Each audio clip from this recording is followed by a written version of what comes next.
എല്ലാവർക്കും നമസ്കാരം. ഇന്നത്തെ ക്ലാസ് +1 തുല്യത ഹിസ്റ്ററി ക്ലാസ്സാണ്. ഹിസ്റ്ററി പരീക്ഷയിലെ എല്ലാ വൺ വേർഡ് ചോദ്യോത്തരങ്ങളും നമ്മൾ ഡിസ്കസ് ചെയ്യുന്നു. 10 പാഠങ്ങളിലുള്ള എല്ലാ വൺ വേർഡ് ക്വസ്റ്റ്യൻസും നമ്മൾ ഡിസ്കസ് ചെയ്യാനാണ് ഇന്നത്തെ ക്ലാസ്. അപ്പോൾ എല്ലാവരെയും ക്ലാസ്സിൽ സ്വാഗതം ചെയ്യുന്നു. ഹോമോ ഹബിലിസ് ചോദിക്കാം. ഹോമോ ഹബിലിസ് ഉപകരണ നിർമ്മാതാവിനെയാണ് ഹോമോ ഹബിലിസ് എന്ന് വിളിക്കുന്നത്. ഹോമോ ഹബിലിസ് എന്താണ്? ഉപകരണ നിർമ്മാതാവാണ്. ഹോമോ ഇറക്സ് നിവർന്ന് നടക്കുന്ന ആൾക്ക് വിളിക്കുന്ന പേരാണ് ഹോമോ ഇറക്സ്. ഇറയിലെ റായി നിവർന്നിൻ്റെ റായി മാച്ച് ചെയ്ത് വെച്ചാൽ ഓർമ്മ ഉണ്ടാവും. ഹോമോ ഇറക്സ് എന്താണ്? നിവർന്ന് നടക്കുന്നയാളാണ് ഹോമോ ഇറക്സ്. ഹോമോ സാപ്പിയൻസ് വിവേകിയായ മനുഷ്യനെ വിളിക്കുന്ന പേരാണ് ഹോമോ സാപ്പിയൻസ്. സായിപ്പിനെ ഓർത്താൽ മനസ്സിലാവും, ഓർത്ത് വെക്കാൻ പറ്റും. നമ്മൾ സായിപ്പന്മാർ ബുദ്ധിമാന്മാരെന്ന് പറയുമല്ലോ. അപ്പോൾ ആ സാപ്പിയൻസ് എന്നുള്ള വേർഡ് കണക്ട് ചെയ്യാൻ വിവേകിയായ മനുഷ്യൻ സായിപ്പിന് ഓർത്തച്ചാൽ കിട്ടും. ഇപ്പോൾ ഇതാണ് ആദ്യത്തെ ഇമ്പോർട്ടൻറ്റ്. ഹോമോ ഹബിലിസ് ഉപകരണ നിർമ്മാതാവാണ്. ഹോമോ ഇറക്സ് നിവർന്ന് നടക്കുന്നയാൾ. ഹോമോ ഇറക്സിൻ്റെ നിവർന്നിൻ്റെ ഇറക്സ് നിവർന്ന് ഓർത്തച്ചല്ലോ മനസ്സിൽ നിൽക്കും അവിടെ. ഹോമോ ഇറക്സ് എന്താണ്? നിവർന്ന് നടക്കുന്നയാളാണ് ഹോമോ ഇറക്സ്. ഹോമോ സാപ്പിയൻസ് വിവേകിയായ മനുഷ്യൻ. ഇങ്ങനെയാണ് ഹോമോ വിഭാഗങ്ങളെ മൂന്നായി തിരിക്കാം. Homo habilis, Homo erectus, Homo sapiens. Homo habilis ആരാണ്? ഉപകരണ നിർമ്മാതാവാണ് ഹോമോ ഹബിലിസ്. ഹോമോ ഇറക്സ് എന്താണ്? നിവർന്ന് നടക്കുന്നയാളാണ് ഹോമോ ഇറക്സ്. ഹോമോ സാപ്പിയൻസ് വിവേകിയായ മനുഷ്യൻ. അടുത്ത ചോദ്യം, ആദ്യകാല മനുഷ്യൻ എന്ത് പേരിൽ അറിയപ്പെടുന്നു ചോദിക്കാം. പ്രൈമേറ്റുകളാണ്. ആദ്യകാല മനുഷ്യൻ ഏത് പേരിൽ അറിയപ്പെടുന്നു? പ്രൈമേറ്റുകൾ. നമ്മുടെ ചാപ്റ്റർ തുടങ്ങുന്ന പാരഗ്രാഫ് അത് തന്നെയാണ്. ആദ്യകാല മനുഷ്യനെ എന്ത് പേരിൽ അറിയപ്പെടുന്നു? പ്രൈമേറ്റുകളാണ്. പ്രൈമേറ്റുകൾ. അടുത്ത ചോദ്യം, നമ്മുടെ ഗുഹാചിത്രങ്ങൾ കണ്ടെത്തിയത് എവിടെ നിന്ന് ചോദിക്കാം. ഗുഹാചിത്രങ്ങൾ സ്പെയിനിലെ അൾട്ടാമിറ ഗുഹയിൽ നിന്നും ഫ്രാൻസിലെ ലെസ്കോ ഷോവേ ഗുഹയിൽ നിന്നാണ് നമ്മൾ നിരവധി ഗുഹാചിത്രങ്ങൾ കണ്ടെത്തിയത്. ആദ്യ മനുഷ്യൻ്റെ ഗുഹാചിത്രങ്ങൾ കണ്ടെത്തിയത് എവിടെ നിന്നാണ്?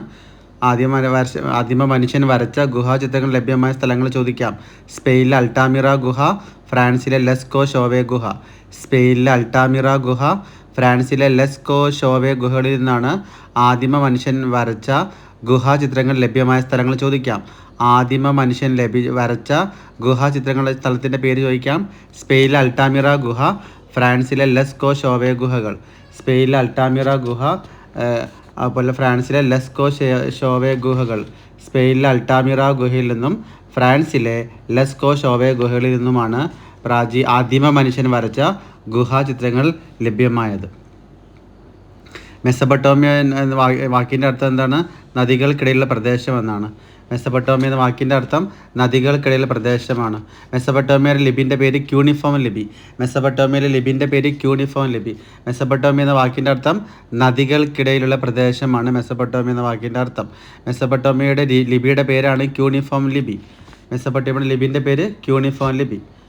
മെസൊപ്പൊട്ടേമിയൻ ലിപിൻ്റെ പേര് ക്യൂണിഫോം ലിപി. അടുത്ത ചോദ്യം, മനുഷ്യൻ ആവിർഭവിച്ചു എന്ന് കരുതപ്പെടുന്ന ഭൂഖണ്ഡം ആഫ്രിക്കയാണ്.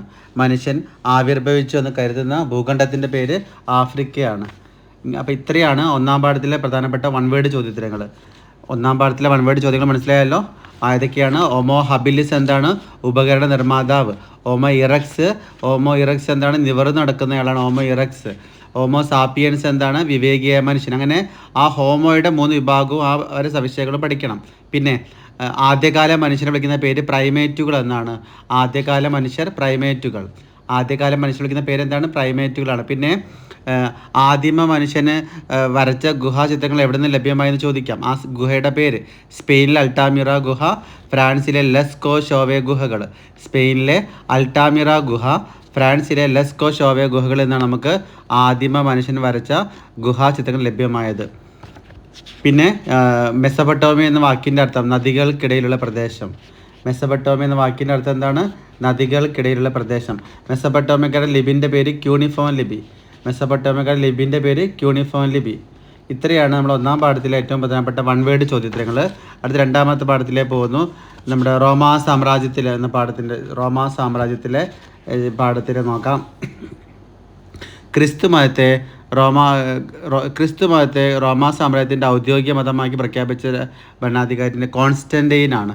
ക്രിസ്തു മതത്തെ റോമാ സാമ്രാജ്യത്തിൻ്റെ ഔദ്യോഗിക മതമായി പ്രഖ്യാപിച്ച ഭരണാധികാരി കോൺസ്റ്റൻറ്റൈൻ. Page number 29.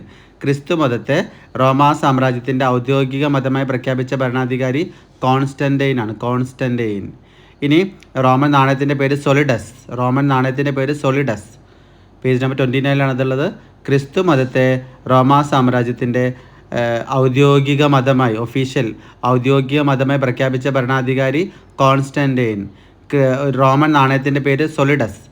റോമൻ നാണയത്തിൻ്റെ പേര് സൊളിഡസ്. അടുത്തത് പഠിക്കുന്നത് എന്താണ് നമ്മുടെ വീഞ്ഞ് ഒലിവെണ്ണ എന്നിവ വ്യാപാരം നടത്താൻ ഉപയോഗിച്ചിരുന്ന ആ വലിയ ഭരണിൻ്റെ പേര് ചോദിക്കാം. അംഫോറ. ഒലിവെണ്ണ ഒക്കെ വ്യാപാരം നടത്താൻ റോമാ നിവാസികൾ ഉപയോഗിച്ചിരുന്ന വലിയ ഭരണിൻ്റെ പേരാണെന്ത്? അംഫോറ. അപ്പോൾ അംഫോറ എന്താണ്? വലിയ ഭരണിയാണ്. ഒലിവെണ്ണയൊക്കെ വ്യാപാരം നടത്താൻ വേണ്ടിയിട്ട് റോമാ സാമ്രാജ്യത്തിൽ ഉപയോഗിച്ചിരുന്ന വലിയ ഭരണിൻ്റെ വിളിക്കുന്ന പേരാണ് അംഫോറ. അപ്പോൾ അംഫോറ എന്നുള്ളത് വലിയ ഭരണിയും സൊളിഡസ് എന്നുള്ളത് റോമൻ നാണയവുമാണ്. അംഫോറ എന്നുള്ളത് ഭരണിയും ഒലിവെണ്ണ വ്യാപാരം നടത്താൻ ഉപയോഗിച്ചിരുന്ന വീഞ്ഞും ഒലിവെണ്ണയും വ്യാപാരം നടത്താൻ ഉപയോഗിച്ചിരുന്ന വലിയ ഭരണീൻ്റെ പേരാണ് അംഫോറ. എന്നാൽ റോമൻ നാണയത്തിൻ്റെ പേര് സൊളിഡസ്. റോമൻ നാണയം സൊളിഡസ്. അതുപോലെ ക്രിസ്തു മതത്തെ റോമാ സാമ്രാജ്യത്തിൻ്റെ ഔദ്യോഗിക മതമാക്കി പ്രഖ്യാപിച്ച ഭരണാധികാരി കോൺസ്റ്റൻറ്റൈൻ ആണ്. അതുപോലെ ക്രിസ്തു മതത്തെ റോമാ സാമ്രാജ്യത്തിൻ്റെ മതമായി പ്രഖ്യാപിച്ചത് ക്രിസ്തു മതത്തെ റോമാ സാമ്രാജ്യത്തിൻ്റെ ഔദ്യോഗിക മതമായി പ്രഖ്യാപിച്ച ഭരണാധികാരി കോൺസ്റ്റൻറ്റൈൻ. റോമൻ നാണയം സൊളിഡസ്. വീഞ്ഞും ഒലിവെണ്ണയും വ്യാപാരം നടത്താൻ ഉപയോഗിച്ചിരുന്ന വലിയ ഭരണിൻ്റെ പേരാണ് അംഫോറ. അടുത്ത ചോദ്യം, റോമാ സാമ്രാജ്യത്തിൽ റിപ്പബ്ലിക് ഭരണം അവസാനിപ്പിച്ച് പ്രിൻസിപ്പേറ്റ് ഭരണത്തിന് തുടക്കം കുറിച്ച ഭരണാധികാരി അഗസ്റ്റസ് സീസറാണ്. റോമാ സാമ്രാജ്യത്തിൽ റിപ്പബ്ലിക്കൻ ഭരണം അവസാനിപ്പിച്ച് പ്രിൻസിപ്പേറ്റ് ഭരണത്തിന് തുടക്കം കുറിച്ച ഭരണാധികാരിൻ്റെ പേര് അഗസ്റ്റസ് സീസറാണ്. ഒക്ടോവിയൻ എന്ന അഗസ്റ്റസ് സീസറാണ് റോമാ സാമ്രാജ്യത്തിലെ റിപ്പബ്ലിക് ഭരണം അവസാനിപ്പിച്ച് പ്രിൻസിപ്പേറ്റ് ഭരണത്തിന് തുടക്കം കുറിച്ച ഭരണാധികാരിൻ്റെ പേര് ഒക്ടോവിയൻ എന്ന അഗസ്റ്റസ് സീസറാണ്. അപ്പോൾ ഇത്രയാണ് നമ്മൾ രണ്ടാമത്തെ പാഠത്തിലെ പ്രധാനപ്പെട്ട വൺ വേർഡ് ചോദ്യോത്തരങ്ങൾ. സെക്കൻഡ് ചാപ്റ്ററിലെ പ്രധാനപ്പെട്ട വൺ വേർഡ് ചോദ്യങ്ങൾ പറഞ്ഞു കഴിഞ്ഞു. അടുത്ത തേർഡ് ചാപ്റ്ററിൽ തേർഡ് ചാപ്റ്ററിലെ പ്രധാനപ്പെട്ട വൺ വേർഡിലേക്ക് പോവുകയാണ്. അവിടെ ആദ്യ ഖലീഫൻ്റെ പേര് അബൂബക്കർ. അബൂബക്കർ ചോദിക്കാം. ആദ്യ ഖലീഫൻ്റെ പേര് അബൂബക്കറാണ്. ആദ്യ ഖലീഫൻ്റെ പേര് അബൂബക്കർ. അബ്ദുൽ മാലിക്കിൻ്റെ ഭരണകാലത്ത് പണി കഴിപ്പിച്ച റോം ഓഫ് ദി ഡോക്ക് എവിടെ സ്ഥിതി ചെയ്യുന്നു? ജെറുസലേമിലാണ്. അപ്പോൾ അത് ജെറുസലേമിലെ ഡോം ഓഫ് ദി റോക്ക് പണി കഴിപ്പിച്ച ആരാണെന്ന് ചോദിക്കാം. അബ്ദുൽ മാലിക്കാണ്. ജെറുസലേമിൽ ഡോം ഓഫ് ദി റോക്ക് എന്ന ബിൽഡിംഗ് പണി കഴിപ്പിച്ചത് ആരാണ്? അബ്ദുൽ മാലിക്കാണ്. അല്ലെങ്കിൽ തിരിച്ചു ചോദിക്കാം, Abdul Malik dome of the rock എവിടെ സ്ഥാപിച്ചു? അവരാണ് ജെറുസലേമിലാണ്. പേജ് നമ്പർ 41 പറയുന്നുണ്ട്. അബ്ദുൽ മാലിക്കിൻ്റെ ഭരണകാലത്താണ് ജെറുസലേമിൽ ഡോം ഓഫ് ദി റോക്ക് എന്ന കെട്ടിടം പണി കഴിപ്പിച്ചത്. അബ്ദുൽ മാലിക്കിൻ്റെ ഭരണകാലത്താണ് ജെറുസലേമിൽ ഡോം ഓഫ് ദി റോക്ക് എന്ന കെട്ടിടം പണി കഴിപ്പിച്ചത്. അടുത്ത ചോദ്യം, ഇസ്ലാമിലെ 4 കർമ്മശാസ്ത്ര പണ്ഡിതന്മാരുടെ പേരുകളാണ്. 4 കർമ്മശാസ്ത്ര പണ്ഡിതന്മാരുടെ പേരുകൾ നോക്കാം. മാലിക്കി, ഹനഫി, ഷാഫി, ഹൻബലി. പേജ് നമ്പർ 47 ആണ്. ഇസ്ലാം മതത്തിലെ 4 കർമ്മശാസ്ത്ര പണ്ഡിതന്മാരുടെ പേര് മാലിക്കി, ഹൻഫി, ഷാഫി, ഹൻബലിയാണ്. 4 പ്രമുഖരായ 4 കർമ്മശാസ്ത്ര പണ്ഡിതന്മാരുടെ പേരിലാണ് നമ്മുടെ കർമ്മശാസ്ത്ര സരണികൾ അറിയപ്പെടുന്നത്. ഇസ്ലാമിലെ 4 കർമ്മശാസ്ത്ര സരണികളുടെ പേര് പേജ് നമ്പർ 47 ഉണ്ടത്. മാലിക്കി, ഹൻഫി, ഷാഫി, ഹൻബലിയാണ്. മാലിക്കി, ഷാഫി, ഹൻബലി, അതുപോലെ ഹനഫി. മാലിക്കി, ഹനഫി, ഷാഫി, ഹൻബലി ഇങ്ങനെ 4 കർമ്മശാസ്ത്ര സരണികളുണ്ട് ഇസ്ലാമിൽ. പേജ് നമ്പർ 47 ഉണ്ട്. അടുത്ത 48 പ്രധാനപ്പെട്ട ചോദ്യത്തിൽ പോവാണ്. അരിസ്റ്റോട്ടലിൻ്റെ കൃതികൾ, യൂക്ലിഡിൻ്റെ എലിമെൻറ്റ്സ് അരിസ്റ്റോട്ടലിന് ഇവിടെ പറയുന്നുണ്ട്. ടോളമിയുടെ അൽമാഗസ്റ്റ്, യൂക്ലിഡിൻ്റെത് എലിമെൻറ്റ്സ്, ടോളമിയുടേത് അൽമാഗസ്റ്റ്. പ്രസിദ്ധമായ കൃതികളാണ്. യൂക്ലിഡിൻ്റെതാണ് എലിമെൻറ്റ്സ്, ടോളമിയുടെ കൃതിൻ്റെ പേരാണ് അൽമാഗസ്റ്റ്. പേജ് നമ്പർ 48 കാണാം. യൂക്ലിഡിൻ്റെ കൃതിൻ്റെ പേരാണ് എലിമെൻറ്റ്സ്, ടോളമിയുടെ കൃതിൻ്റെ പേരാണ് അൽമാഗസ്റ്റ്. അപ്പോൾ അത് ചോദിക്കാം, ചേരുമ്പടിയിലൊക്കെ ചോദിക്കാം. യൂക്ലിഡിൻ്റെ എലിമെൻറ്റ്സ് മാച്ച് ചെയ്യണം, ടോളമിയുടേത് അൽമാഗസ്റ്റ്. അപ്പോൾ യൂക്ലിഡിൻ്റെ കൃതിയാണ് എലിമെൻറ്റ്സ്, അതുപോലെ ടോളമിയുടെ കൃതിയാണ് അൽമാഗസ്റ്റ്. തിരിച്ചു ചോദിക്കാം, എലിമെൻറ്റ്സിൻ്റെ ഗ്രന്ഥകർത്താവ് ആരാണ്? യൂക്ലിഡ്. അതുപോലെ അൽമാഗസ്റ്റിൻ്റെ കൃതിയുടെ കർത്താവ് ടോളമി. അപ്പോൾ പഠിക്കണം പേജ് നമ്പർ 48. അടുത്ത 49 അവിടെ ഒരുപാട് പേരുകൾ പരിചയപ്പെടുത്തുന്നുണ്ട്. അതിൽ ചോദിക്കാം, പുസ്തകം പ്രധാനമായിട്ട് ചോദിക്കാം. ഈ Canon of Medicine Ibn Sina ആണ്. Canon of Medicine Ibn Sina. ഷാനാമയുടെ കൃതിയാണ്, ഫിർദൗസിൻ്റെ കൃതിയാണ് ഷാനാമ. കിതാബുൽ അൽ ബുഖാല ജായിസിൻ്റെ കൃതിയാണ് കിതാബുൽ അൽ ബുഖാല.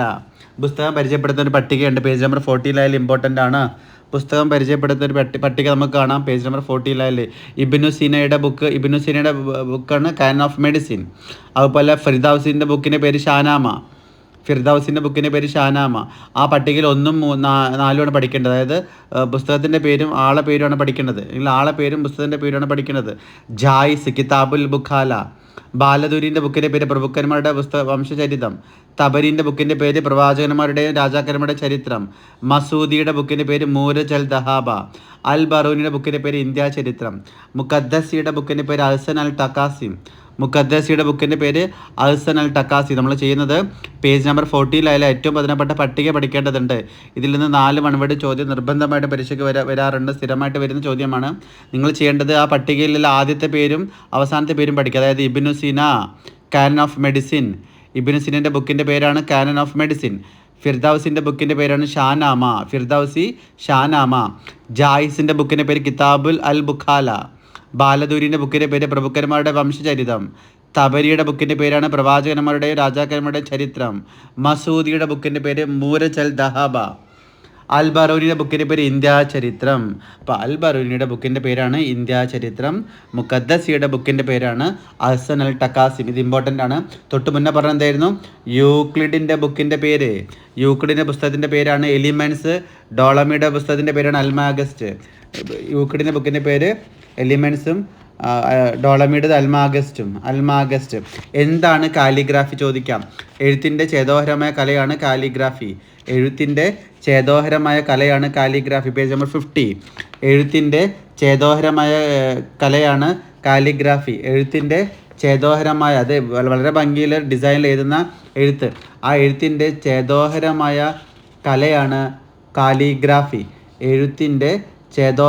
കലയാണ് കാലിഗ്രാഫി. ഖുറാൻ്റെ കയ്യെഴുത്ത് പ്രതികളിലാണ് ഈ കാലിഗ്രാഫി ഏറ്റവും മികച്ച രീതിയിൽ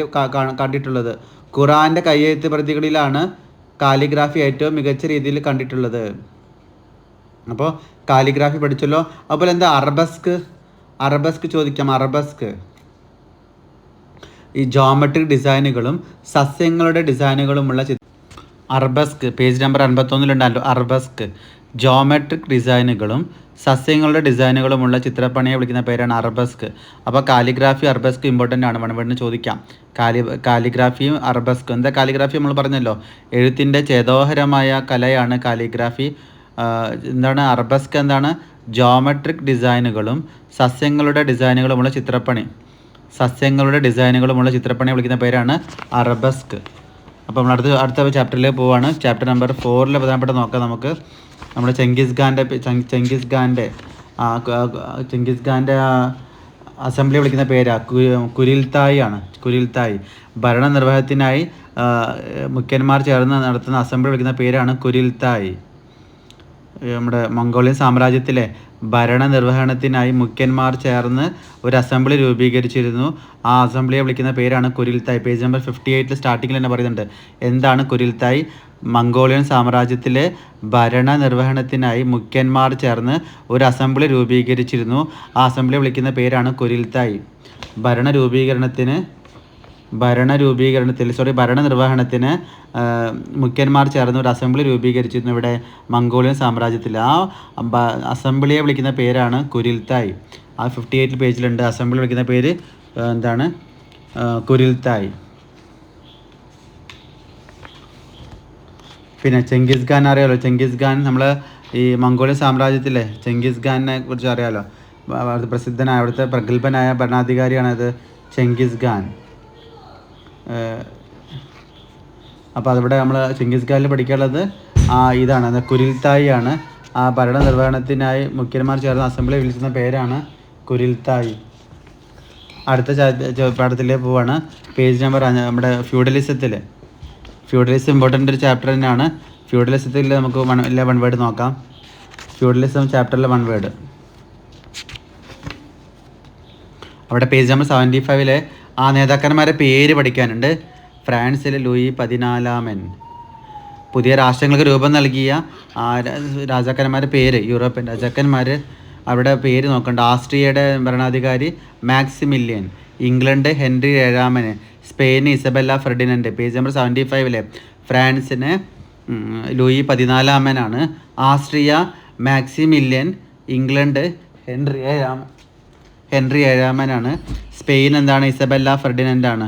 France Louis 14, Austria Maximilian, England Henry 7, സ്പെയിന് ഇസബെല്ല ഫെർഡിനൻഡ്. ഇത് പേജ് നമ്പർ 75 ബോക്സാണ്, ഇമ്പോർട്ടൻ്റ് ആണ്. ഇതിൽ നിന്ന് ഒരു 2 ചോദ്യം ചോദിക്കാം എക്സാമിന്. 1 വേർഡ്. ഫ്രാൻസിൻ്റെത് നിങ്ങൾ എഴുതി പഠിക്കണം. ഫ്രാൻസിൻ്റെത് ലൂയി 14, ആസ്ട്രിയൻ്റെത് മാക്സിമില്യൻ ആണ്, ഇംഗ്ലണ്ടത് ഹെൻറി 7, സ്പെയിൻ്റെത് ഇസബെല്ല ഫെർഡിനൻഡാണ്. പിന്നെ ഫ്യൂഡൽസിൻ്റെ 3 ക്രമങ്ങൾ ചോദിക്കാം. ഏതൊക്കെയാണ്? പുരോഹിതർ, പ്രഭുവർഗം, കർഷകർ. ഇങ്ങനെ വരച്ച് ചെയ്താൽ വേണ്ടി ചോദിക്കാം. നമ്മൾ ത്രികോണം വരച്ച് എഴുതുന്നപ്പോൾ ചോദിക്കാം.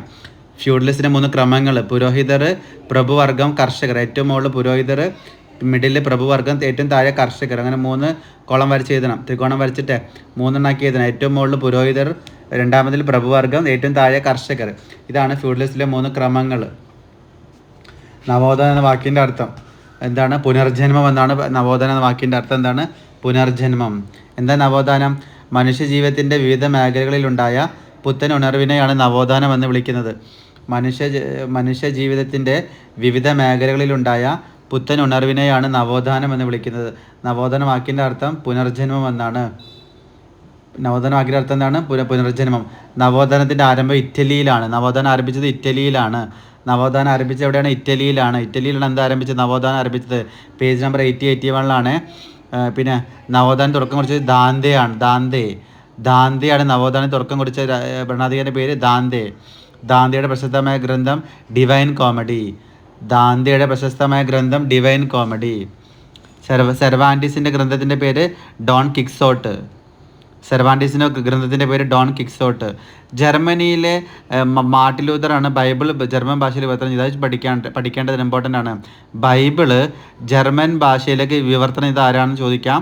Martin Luther. ബൈബിൾ ജർമ്മൻ ഭാഷയിലേക്ക് വിവർത്തനം ചെയ്ത ആരാണ്? Martin Luther. സെർവാൻറ്റീസിൻ്റെ ഗ്രന്ഥത്തിൻ്റെ പേര് ഡോൺ കിക്സോട്ട്. അതുപോലെ ദാന്തെയുടെ ബുക്കിൻ്റെ പേരെന്താണ്? എന്താണ്? Divine Comedy. ഈ പേജ് നമ്പർ ചാപ്റ്റർ നമ്പർ 6 ഒരുപാട് പേരുകൾ പഠിക്കുന്ന ഒരു ചാപ്റ്ററാണ് പേജ് നമ്പർ 6. അതിലാണല്ലോ മൈക്കൽ ആഞ്ചലോ, റാഫേൽ എന്നീ നമ്മുടെ ലിയോനാർഡോ ഡാവിഞ്ചിനെ കുറിച്ച് പഠിക്കുന്നുണ്ട്. അതിൽ ഡാവിഞ്ചിയുടെ ഇതിൻ്റെ പേര് മൊണാലിസയും അന്ത്യത്താഴവും. ചിത്രങ്ങളാണ്. ഏറ്റവും പ്രധാനപ്പെട്ടതാണിത്. ലിയോനാർഡോ ഡാവിഞ്ചിയുടെ ചിത്രമാണെന്ത്? മൊണാലിസയും അന്ത്യത്താഴവും. എന്നാൽ മൈക്കൽ ആഞ്ചലോയുടെ ചിത്രമാണ് അന്ത്യവിധി. മാറിപ്പോരുത്. മൈക്കൽ ആഞ്ചലോയുടെ ചിത്രമാണ് അന്ത്യവിധി. മൈക്കൽ ആഞ്ചലോ അന്ത്യവിധി. ലിയോനാർഡോ ഡാവിഞ്ചിയുടെ ചിത്രമാണ് മൊണാലിസയും അന്ത്യത്താഴവും. മാറിപ്പോരുത്. അന്ത്യത്താഴവും ആർക്കാണ്? ഡാവിഞ്ചിയുടെ ആണ്. മൊണാലിസയും ഡാവിഞ്ചിക്കാണ്. അപ്പോൾ ലിയോനാർഡോ ഡാവിഞ്ചിയുടെ ചിത്രമാണ് ലോകപ്രശസ്തമായ ചിത്രമാണ് മൊണാലിസയും അന്ത്യത്താഴവും. Leonardo da Vinci മൊണാലിസയും അന്ത്യത്താഴവും. എന്നാൽ മൈക്കൽ ആഞ്ചലോയുടെ എന്താണ്? അന്ത്യവിധിയാണ്. മൈക്കൽ ആഞ്ചലോ അന്ത്യവിധി ഓർത്തിരിക്കുക. അടുത്തത് നമ്മൾ മാനവികത എന്നാൽ എന്താ ചോദിക്കുക? എന്താ? ഹ്യൂമനിസം അഥവാ മാനവികത എന്നാൽ എന്താ ചോദിക്കുക? മാനവികത മനുഷ്യൻ്റെ താല്പര്യങ്ങളെ പറ്റിയുള്ള സഹതാപപൂർണമായ പഠനത്തെ വിളിക്കുന്ന പേരാണ് ഹ്യൂമനിസം അഥവാ മാനവികത. പേജ് നമ്പർ 83 എന്താണ് മാനവികത? മനുഷ്യൻ്റെ താല്പര്യങ്ങളെ പറ്റിയുള്ള സഹതാപപൂർണമായ പഠനത്തെ വിളിക്കുന്ന പേരാണ് ഹ്യൂമനിസം അഥവാ മാനവികത. Page number 83. എന്താണ് മാനവികത? ഹ്യൂമനിസം മനുഷ്യൻ്റെ താല്പര്യങ്ങളെ പറ്റിയുള്ള സഹതാപപൂർണമായ പഠനത്തെയാണ് ഹ്യൂമനിസം അഥവാ മാനവികത എന്ന് വിളിക്കുന്നത്. ഞാൻ നേരത്തെ പറഞ്ഞ ചിത്രം മനസ്സിലായല്ലോ. ലിയോനാർഡോ ഡാവിഞ്ചി ചിത്രം എന്താണ്? മൊണാലിസയും അന്ത്യത്താഴവും. മൈക്കൽ ആഞ്ചലോയുടെ എന്താണ്? അന്ത്യവിധി. എങ്ങനെ മറാതിരിക്കാൻ ശ്രമിക്കാം? മൈക്കൽ ആഞ്ചലോയിൽ ലഞ്ച് ഉണ്ടല്ലോ. അപ്പോൾ എന്ത് വേണ്ട? അന്ത്യത്താഴം കൊടുക്കണ്ട, അന്ത്യവിധി കൊടുത്താൽ മതി. അങ്ങനെ ഓർത്ത് വെക്കാം. മൈക്കൽ ആഞ്ചലോ എന്ന പേരിൽ ലഞ്ച് ഉണ്ട്. ഓക്കെ, അയാൾ ഉച്ചഭക്ഷണം കഴിച്ച ആളാണ്. അപ്പോൾ എന്ത് ചെയ്യാൻ? രാത്രി കൊടുക്കണ്ട, അന്ത്യത്താഴം കൊടുക്കണ്ട. അയാൾക്ക് എന്ത് മതി? അന്ത്യവിധി മതി എന്നാണ്. മറ്റേ അയാൾക്ക് എന്ത് കൊടുക്കുക? അന്ത്യത്താഴം കൊടുക്കുക. അല്ലെങ്കിൽ ഈ അന്ത്യത്താഴം അന്ത്യവിധി മാറിപ്പോവും. മനസ്സിലായോ ഞാൻ പറയുന്ന കോഡ്? ലിയനാർഡോ ഡാവിഞ്ചിയുടെ ചിത്രമാണ് മൊണാലിസയും അന്ത്യത്താഴവും. പഠിച്ചു. അതേപോലെ തന്നെ മൈക്കൽ ആഞ്ചലോയുടെ ചിത്രമാണ് അന്ത്യവിധി. അപ്പോൾ ഈ അന്ത്യവിധി അങ്ങോട്ട് മാറിപ്പോകാതിരിക്കാനാണ് പറഞ്ഞിരിക്കുന്നത്. മൈക്കൽ ആഞ്ചലോ എന്ന വീട്ടിൽ ലഞ്ച് ഉള്ളത് കൊണ്ട് എന്ത് വേണ്ട, അദ്ദേഹത്തിന് പിന്നെ അത്താഴം കൊടുക്കേണ്ട ആവശ്യമില്ല. എന്ത് കൊടുത്താൽ മതി? അന്ത്യവിധിയാണ്. ഓക്കെ, ലഞ്ച് ഇല്ലാത്ത ആൾ എന്ത് കഴിക്കട്ടെ? അത്താഴം കഴിക്കട്ടെ. അപ്പോൾ അന്ത്യത്താഴം ആർക്കാണ്? ഡാവിഞ്ചിക്കാണ്. മൊണാലിസ ആർക്കാണ്? ഡാവിഞ്ചിയുടെ ചിത്രമാണ്. മൊണാലിസയും അന്ത്യത്താഴവും ലിയനാർഡോ ഡാവിഞ്ചിയുടെ ചിത്രമാണ്. എന്നാൽ മൈക്കൽ ആഞ്ചലോയുടെ ചിത്രം എന്താണ്? അന്ത്യവിധിയാണ്. ഓക്കെ, പിന്നെ പഠിച്ചു നമ്മൾ എന്താണ് മാനവികത പഠിച്ചു, അഥവാ ഹ്യൂമനിസം. എന്താ ഹ്യൂമനിസം? ആദ്യം മാനവികത മനുഷ്യൻ്റെ താല്പര്യങ്ങളെ പറ്റിയുള്ള സഹതാപപൂർണമായ പഠനത്തെ വിളിക്കുന്ന പേരാണ് ഹ്യൂമനിസം അഥവാ മാനവികത. കോപ്പർനിക്കസിനെ കുറിച്ച് അറിയാമല്ലോ. കോപ്പർനിക്കസ് വിപ്ലവം എന്താണെന്ന് ചോദിക്കാറുണ്ട് പരീക്ഷയ്ക്ക്. കോപ്പർനിക്കസ് നവോത്ഥാന ശാസ്ത്രത്തിന് നൽകിയ സംഭാവനകളെ പൊതുവെ വിളിക്കുന്ന പേരാണ് കോപ്പർനിക്കസ് വിപ്ലവം. എന്തുവാണ് എഴുതിയിരിക്കേണ്ട? കോപ്പർനിക്കസ് നവോത്ഥാന ശാസ്ത്രത്തിന് ധാരാളം സംഭാവനകൾ നൽകി. ഈ സംഭാവനകളെ പൊതുവെ വിളിക്കുന്ന പേരാണ് കോപ്പർനിക്കസ് വിപ്ലവം. കോപ്പർനിക്കസ് നവോത്ഥാന ശാസ്ത്രത്തിന് ധാരാളം സംഭാവനകൾ നൽകിയിട്ടുണ്ട്. ഈ സംഭാവനകളെ പൊതുവെ വിളിക്കുന്ന പേരാണ് കോപ്പർനിക്കസ് വിപ്ലവം. അപ്പോൾ നമ്മൾ വേറെ ഒന്ന് പഠിക്കേണ്ടത് ഗലീലിയോയുടെ കൃതി ചലനം. ഗലീലിയോയുടെ ഗലീലിയോയുടെ പ്രസിദ്ധമായ കൃതിൻ്റെ പേരാണ് ചലനം. പിന്നെ നമുക്ക് ഐസക് ന്യൂട്ടനെ അറിയാമല്ലോ. ഗുരുത്വാകർഷണ ബല സിദ്ധാന്തക്കാരൻ ഐസക് ന്യൂട്ടനാണ്. അത് നമ്മൾ ചെറിയ ക്ലാസ്സിലേക്ക് പഠിക്കുന്നതാണ്. നമ്മൾ ആപ്പിൾ വീണൊക്കെ ഓർമ്മയുണ്ടല്ലോ, അതിൽ പഠിച്ചാണ്. ഭൂമി അതിൻ്റെ കേന്ദ്രത്തിലേക്ക് എല്ലാ വസ്തുക്കളെയും ആഗിരണം ചെയ്യും. അതാണ് ഗുരുത്വാകർഷണ സിദ്ധാന്തം. അത് കണ്ടുപിടിച്ചാരാണ്? ഐസക് ന്യൂട്ടനാണ്. അപ്പോൾ ഐസക് ന്യൂട്ടൻ എന്താണ്? ഗുരുത്വാകർഷണ സിദ്ധാന്തം. എന്നാൽ ഗലീലിയോൻ്റെ ബുക്കിൻ്റെ പേര് നമ്മൾ പഠിക്കുന്നത് ചലനം. നമ്മൾ ദൂരദർശിനി അല്ലെങ്കിൽ അത് മാത്രമേ ഓർത്തൊക്കെയുള്ളൂ. അതുകൊണ്ടാണ് പഠിക്കേണ്ടത്. ഗലീലിയോയുടെ രചിച്ച ബുക്കിൻ്റെ പേരാണ് ചലനം. ഗലീലിയോ ബുക്കിൻ്റെ പേര് എന്താണ്? ചലനം. പിന്നെ അച്ചടി യന്ത്രം കണ്ടുപിടിച്ചത് ആരാണ്? ഗുട്ടൻബർഗ്. അച്ചടി യന്ത്രം കണ്ടുപിടിച്ച ആരാണ്? ഗുട്ടൻബർഗ്. പിന്നെ ബ്ലഡ് സർക്കുലേഷൻ സിസ്റ്റം ഉണ്ട്, രക്തചംക്രമണ വ്യവസ്ഥ. അതിൻ്റെ ആളുടെ പേര് വില്യം ഹാർവിയാണ്. എന്ത്? രക്തചംക്രമണ വ്യവസ്ഥ കണ്ടുപിടിച്ച ആളുടെ പേര് William Harvey. Blood circulation system ഉണ്ട്, രക്തചംക്രമണ വ്യവസ്ഥ. അത് കണ്ടുപിടിച്ച ആളുടെ പേര് വില്യം ഹാർവിയാണ്. Page number 85. അപ്പോൾ അച്ചടി യന്ത്രം കണ്ടുപിടിച്ചത് ഗുട്ടൻബർഗ് ആണ്. അച്ചടി യന്ത്രം കണ്ടുപിടിച്ചാരാണ്? ഗുട്ടൻബർഗ് ആണ്. പിന്നെ നമ്മൾ പറഞ്ഞല്ലോ ഗലീലിയോൻ്റെ ബുക്കിൻ്റെ പേര് ചലനം. പിന്നെ ദാന്തേൻ്റെത് ഡിവൈൻ കോമഡി. മാക്വെല്ലിൻ്റെ ബുക്കിൻ്റെ പേര് ദ പ്രിൻസ്. സെർവാൻറ്റീസിൻ്റെ ബുക്കിൻ്റെ പേര് നേരത്തെ പറഞ്ഞാണ് ഡോൺ കിക്സോട്ട്. പിന്നെ മാർട്ടിൻ ലൂതർ ആണ് ബൈബിൾ വിവർത്തനം ചെയ്ത ആളുടെ പേര് മാർട്ടിൻ ലൂതർ ആണ്. എന്ത് ചെയ്ത്? ബൈബിൾ വിവർത്തനം ചെയ്ത ആളുടെ പേര് മാർട്ടിൻ ലൂതർ ആണ്. പിന്നെ നമ്മൾ സംസ്കാരത്തിൻ്റെ പാടുണ്ട്, ചാപ്റ്റർ 7. ഇൻക മായൻ സംസ്കാരം, ആസ്റ്റക് ഇൻക മായൻ സംസ്കാരം. ആദിമ സംസ്കാരമാണെന്ത്? അമേരിക്കയിലെ ആദ്യ സംസ്കാരമാണ് ആസ്റ്റക് സംസ്കാരം. അമേരിക്കയിലെ ആദിമ സംസ്കാരമാണ് ആസ്റ്റക് സംസ്കാരം. പിന്നെ ക്യുച്ചുവ എന്താണ്? ക്യുച്ചുവ എന്ന കൊട്ടാര ഭാഷ ഏതിലാണ്? ഇൻക സംസ്കാരത്തിലാണ് ക്യുച്ചുവ എന്ന കൊട്ടാര ഭാഷ. ഏതിലാണ്? ഇൻക സംസ്കാരത്തിലാണ് ക്യുച്ചുവ എന്ന കൊട്ടാര ഭാഷ. Page number 93. ക്യൂബു എന്താണ്? ഇൻക സംസ്കാരത്തിലെ കണക്കുകൂട്ടൽ സമ്പ്രദായത്തെ വിളിക്കുന്ന പേരാണ് ക്യൂപു. ഇൻക സംസ്കാരത്തിലെ കണക്കുകൂട്ടൽ സമ്പ്രദായത്തെ വിളിച്ചിരുന്ന പേരാണ് ക്യൂപു. Page number 93. അതിൽ തന്നെയാണ് ഇൻക സംസ്കാരത്തിലെ കൊട്ടാര ഭാഷയെ കുറിച്ച് പറയുന്നുണ്ട് ക്യുച്ചുവ എന്താണ്? കൊട്ടാര ഭാഷയാണ്.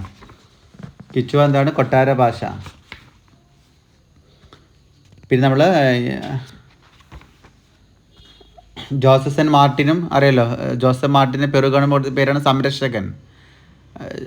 ജോസഫ് മാർട്ടിൻ വിളിക്കുന്ന പേരാണ് സംരക്ഷകന് വിമോചകനും ഉണ്ട്. സൈമൺ ബൊളീവറെ വിളിക്കുന്ന പേരാണ് വിമോചകൻ. പേജ് 99. നമ്മുടെ ലാറ്റിൻ അമേരിക്കൻ വിപ്ലവത്തിൽ നമ്മൾ പഠിക്കുമ്പോൾ അതിലുണ്ട് ജോസഫ് സെൻ മാർട്ടിനെ പെറു ഗവൺമെൻറ് വിളിക്കുന്ന കൊടുത്ത പേരാണ് സംരക്ഷകൻ. ജോസഫ് സെൻ മാർട്ടിന് പെറു ഗവൺമെൻറ് കൊടുത്ത പേരാണ് സംരക്ഷകൻ. എന്നാൽ ജോർജ് വാഷിങ്ടന് എന്നറിയപ്പെടുന്ന നമ്മുടെ അമേരിക്കയെ സ്വാതന്ത്ര്യ ജോർജ് വാഷിങ്ടൺ എന്നറിയപ്പെടുന്ന ആളാണ് സൈമൺ ബൊളീവിയർ. അപ്പോൾ സൈമൺ ബൊളീവിയർ വിളിക്കുന്ന പേരാണ് വിമോചകന്. അതുപോലെ ജോസഫ് സെൻ മാർട്ടിന് സംരക്ഷകൻ. അത് ഇമ്പോർട്ടൻ്റ് ആണ്. സൈമൺ ബൊളീവിയർ വിമോചകൻ. ബൊളീവിയറിലെ ഓർത്തിച്ചാൽ മതി, വിമോചകൻ. സൈമൺ ബൊളീവിയറെ വിമോചകൻ എന്ന പേരിൽ അറിയപ്പെടുന്നുണ്ട്. അതുപോലെ ജോസഫ് സെൻ മാർട്ടിനെ വിളിക്കുന്ന പേരാണ് സംരക്ഷകൻ. പിന്നെ അതിലുള്ളതാണ് ബ്രസീൽ ബ്രസീൽ കണ്ടുപിടിച്ചുള്ള പേര് കബ്രാളാണ്.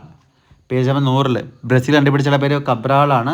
അതുപോലെ അമേരിക്കൻ സ്വാതന്ത്ര്യ ആൾ ജോർജ് വാഷിങ്ടൺ. അവിടെയാണ് സംരക്ഷകൻ ജോസൻ മാർട്ടിനും വിമോചകൻ സൈമൺ ബൊളീവിയറും. ബ്രസീൽ കണ്ടുപിടിച്ചുള്ള പേര് കബ്രാൾ. ബ്രസീൽ കണ്ടുപിടിച്ചുള്ള പേര് കബ്രാൾ. അതുപോലെ അമേരിക്കൻ സ്വാതന്ത്ര്യത്തിന് നേതൃത്വം കൊടുത്തുള്ള പേര് ജോർജ് വാഷിങ്ടൺ. പിന്നെ ലാറ്റിൻ അമേരിക്കൻ വിപ്ലവത്തിലെ സംരക്ഷകൻ എന്ന പേരിൽ അറിയപ്പെട്ടുള്ള പേര് ജോസസൻ മാർട്ടിനും. നിങ്ങൾ ഒരു ഓർത്തെക്കേണ്ട കാര്യം ജോസസൻ കിടന്ന് കളിക്കുന്നുണ്ടല്ലോ അവിടെ, അപ്പോൾ സംരക്ഷകൻ ഓർത്ത് വെക്കുക. ജോസസാൻ മാർട്ടിൽ സംരക്ഷകൻ. എന്നാൽ സൈമൺ ബൊളീവിയറിൽ ഉണ്ടല്ലോ, അങ്ങനെ വിമോചകൻ ഓർത്ത് വെക്കുക. സൈമൺ ബൊളീവിയർ വിമോചകൻ. ഇപ്പോൾ നമ്മൾ 7 പാഠത്തിലെ 1 വേർഡ് ക്വസ്റ്റ്യൻ ഡിസ്കസ് ചെയ്ത് കഴിഞ്ഞാൽ 8ാമത്തെ പാഠത്തിലേക്ക് പോവാണ്. അതിൽ 2 ബോക്സ് ഉണ്ട്. പേജ് നമ്പർ 104, 105 ഇമ്പോർട്ടൻ്റ് ആണ്. ആ കണ്ടുപിടുത്തങ്ങൾ എക്സാമിന് ചോദിക്കാറുണ്ട്. Flying shuttle John K. Spinning chain കണ്ടുപിടിച്ച ജെയിംസ് ആർഗ്രീവ്സ്. വാട്ടർ ഫ്രെയിം കണ്ടുപിടിച്ച റിച്ചാർഡ് ആർക്കററ്റ്. മ്യൂള് കണ്ടുപിടിച്ചത് സാമുവൽ ക്രോംപ്ടൺ. പവർലൂം കണ്ടുപിടിച്ച എഡ്മണ്ട് കാർട്ട്റൈറ്റ്. എബ്രഹാം ഡാർബി ഒന്നാമനാണ് ബ്ലാസ്റ്റ് ഫർണസ് കണ്ടുപിടിച്ചത്. അപ്പോൾ ആവി യന്ത്രം കണ്ടുപിടിച്ച ജെയിംസ് വാട്ട്. സ്ഥിരമായി ചോദിക്കുന്ന ചോദ്യമാണ്. ആവി യന്ത്രം കണ്ടുപിടിച്ച ആരാണ്? James Watt. ആ പേജ് നമ്പർ 104ലെയും 105ലെയും പട്ടിക പരീക്ഷയ്ക്ക് ചോദിക്കാറുണ്ട്. കണ്ടുപിടുത്തങ്ങളുടെ പട്ടിക ഓരോ ബോക്സിൽ നിന്ന് 2 വീതം ചോദിക്കാറുണ്ട്. അപ്പോൾ ആ പട്ടിക പഠിക്കേണ്ടത് ഇമ്പോർട്ടൻ്റ് ആണ്. പേജ് നമ്പർ 104ലെയും 105ലെയും ആ കണ്ടുപിടുത്തങ്ങളുടെ പട്ടിക ഇമ്പോർട്ടൻ്റ് ആണ്. അപ്പോൾ അത് പഠിക്കണം. 104, 105ലെ പട്ടിക പഠിക്കണം. ഓക്കെ, 104, 105ലെ പട്ടിക പഠിക്കാൻ ഇമ്പോർട്ടൻ്റ് ആണ്. അതുപോലെ നമ്മുടെ ഡോക്ടർ സന്യാസിൻ്റെ 3 തത്വങ്ങൾ. ദേശീയത, ജനാധിപത്യം.